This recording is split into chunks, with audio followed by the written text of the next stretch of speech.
I admire your luck, Mr. Bond. James Bond.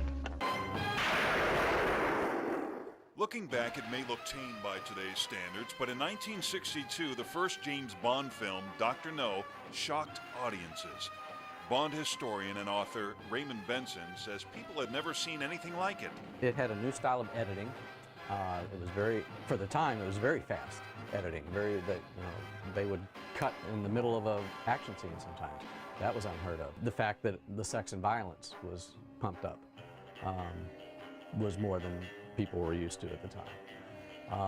Ursula Andress coming out of the water in a bikini, that was, I think, I'm pretty sure it was the first time a bikini was shown in cinema. Are you alone? What are you doing here? Looking for shells?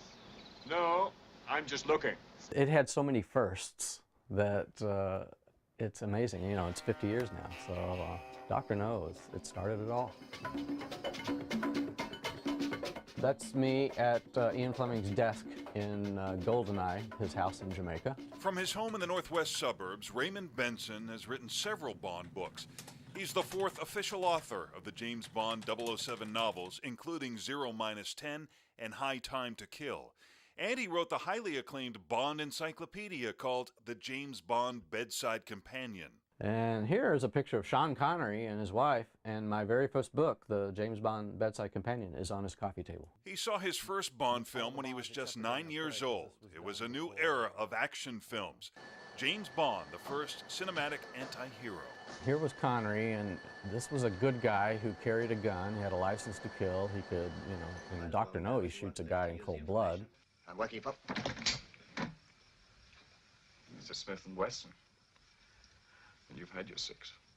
He beds the women and has no qualms about it, and he drinks, he smokes. Probably not a guy that you wanted to become chums with, but every man wanted to be, and every woman wanted to be with. And there's me with my friend Hef at the Playboy Mansion. Hugh Hefner was one of two people who helped finally make the British spy popular in America.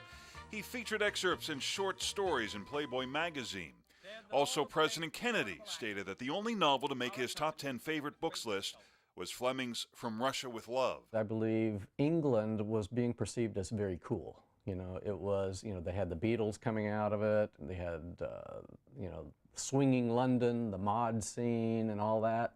And James Bond was a part of that. To create Bond on the page, Benson would walk in Bond's footsteps and learn about everything from weapons to technology. The only thing I didn't do was jump out of planes without a parachute or, and meet all the women. So